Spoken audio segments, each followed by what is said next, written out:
Hey guys, welcome back to Home Built, and this week, after a short hiatus, we are back on the Rockster.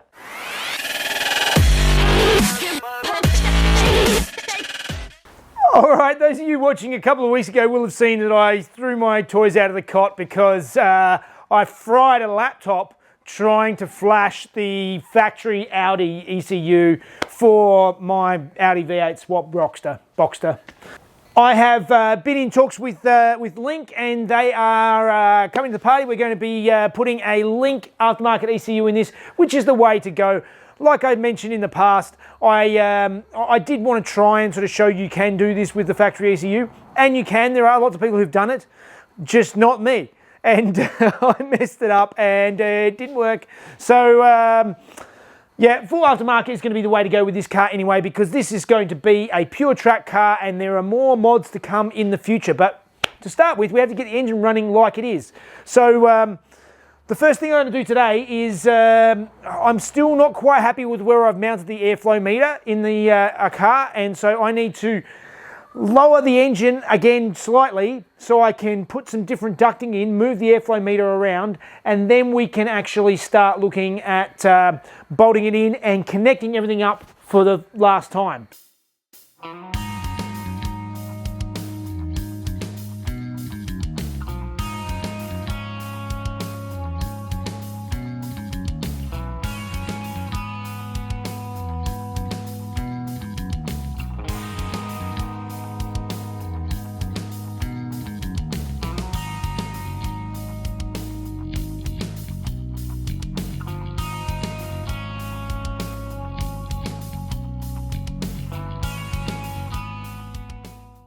All right, well, that was a bit of adapting because the original pipe air inlet goes up and down in sizes slightly, so I've had to use some a range of different Raceworks silicon bends and managed to get my inlet moved around. I've got my airflow meter here. Now, I'll probably end up changing over to a map sensor and remove this completely later, but for the time being, it's here. I'll run this. I've brought it all through, and I've got myself a BMC air filter from Raceworks on the end here as well. So I've got this pretty much the way I want it now. So let's see if we can get it back in the car, and hopefully there's just a little bit more flexibility in this setup than we had previously.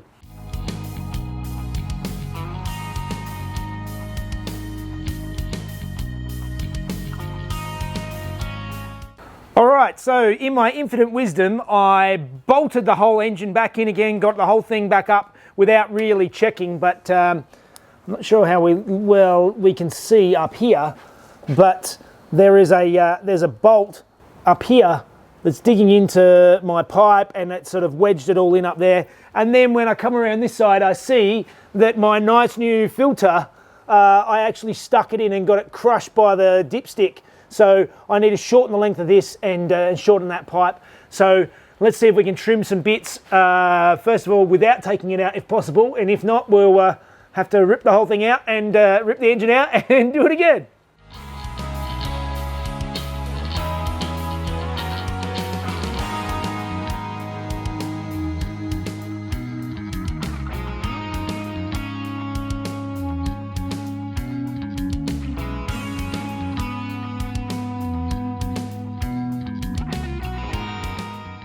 All right, that was a couple of hours. I had to drop the engine again, rejig all of my plumbing, but the airflow meter is back in now. I have the air filter sitting here.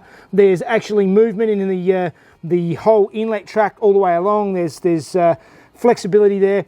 I do have to lengthen my airflow meter plug, but I'll do that when I install the ECU because it currently doesn't meet up with the airflow meter over here. But we have the filter in. You can actually see it lines up with the hole coming in my inlet duct. I could build some ducting around this at some stage, but it is pretty tight.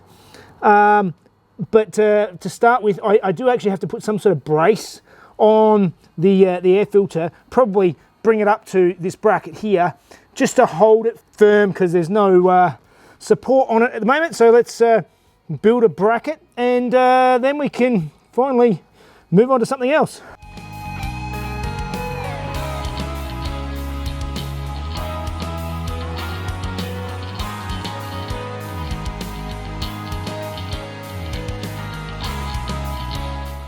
Okay, so we're now at the stage where I'm connecting everything up for hopefully the last time permanently. Now the engine is in, and hopefully will stay in for at least a period of time until it's going.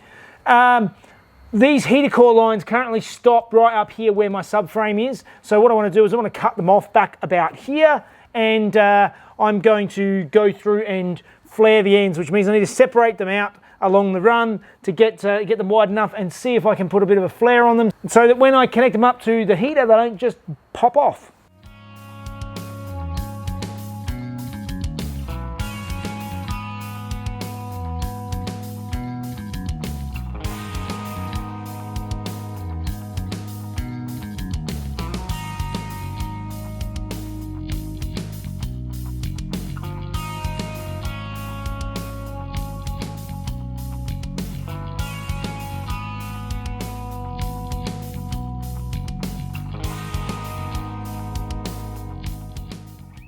All right, so we have our two heater hoses here. So one goes up high around the outside of the engine bay, and the other one comes down low, leaving a gap for exhaust to come out the middle. So I'm gonna have to heat shield it and stuff like that, but that's just where they are as we come around.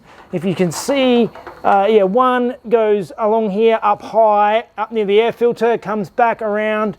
The other one takes the low road, but they both come through in the middle, wrap around here along and connect up to my heater pipe. So we have heater hoses connected.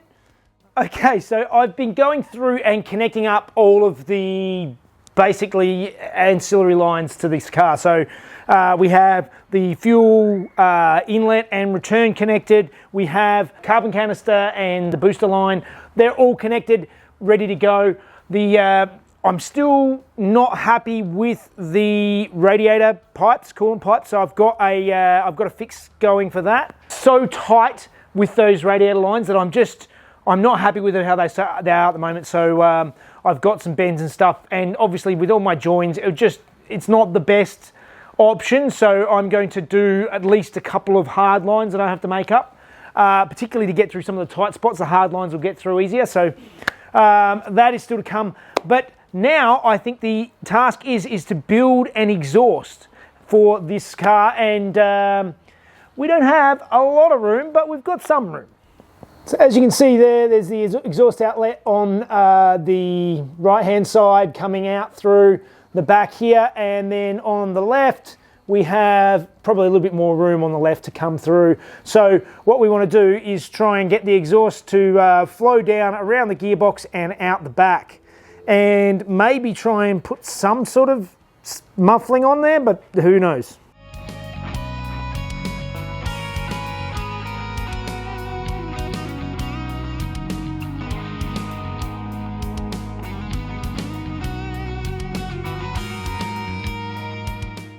Well, that was a big waste of time. I've spent a long time now. I put in the original front exhaust section, and I was just trying to map up these two bits that I cut off of the original exhaust, thinking for some stupid reason that they were mufflers, and then looked inside and realised that they're actually catalytic converters. I don't know if this will actually pick up the honeycomb in there, but these are cats. I don't need cats. I need mufflers. So I am going to the other exhaust actually had the rear mufflers removed and just had a couple of hot dogs. I'm going to put the hot dogs on there, hoping that they are going to be quiet enough to get me through what I need to. I don't know if they're going to be. I think they're probably going to be too loud because there is a noise restriction on the racetrack, but we'll see how loud it is when we actually get there, and I may have to buy another muffler. We'll see. But for the time being, let's go and cut off the hot dogs and see if we can mount them up and not cats. Why am I putting cats on it?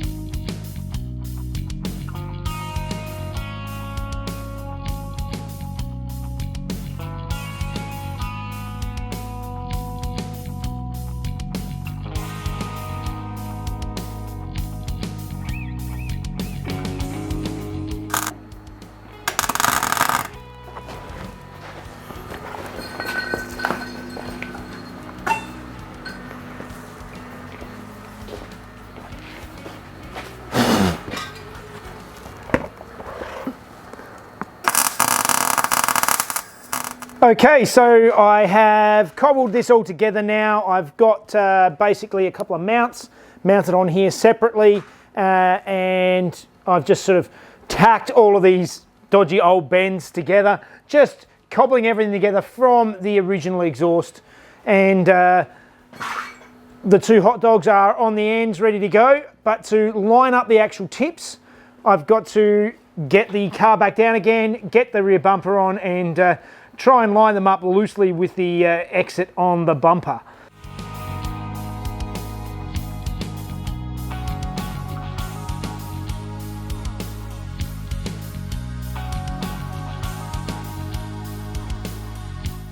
All right, so I have my muffler tips on now. It was a fair bit of reworking. Basically, the way I've done it is I welded these two tips together so that I can keep them nice and even, because if I had them separately, it's very difficult to get them without moving around. But I've only welded it to one side. So it's welded to one side. This side slips into the fitting, so I can take off this side as one piece and that side as one piece, and it just sort of sits inside there.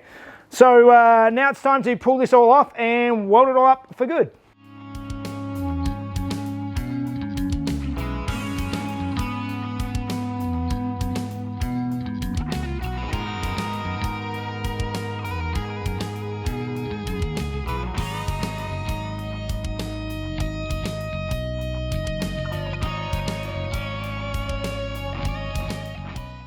All right, well, that is the exhaust altogether. It's pretty quick and nasty. Emphasis on the nasty. I just migged it all up, migged up the gaps, and just made it all fit and work. Now it's all welded up. It's sitting over too far over to the right-hand side. Again, it's touching the bumper. But again, I'm not overly concerned about that. It is just for the time being. I need something to get this car running, and that is another couple of jobs off the list. So we're getting down to the pointy end. I've already talked to Link about the ECU, and that is on its way. So that will probably be the next big thing I need to tackle on this. I know I've got to redo those radiator lines because I'm not happy with those, but that's easy enough. The couple of bits and pieces have got a new clutch slave cylinder coming, and then hopefully we can start bolting it all together and actually start it with that ECU in there, and the last couple of bits. We are looking really good, and then it'll have to be back out to the track again. But we're a little way off of that yet, so hope you're enjoying this this series. If you're enjoying it, do the usual things, like, subscribe, join us on Patreon to watch the videos a day early, and if you need parts for any of your Porsches, make sure you compare prices at PorschePartsByJeff.com first.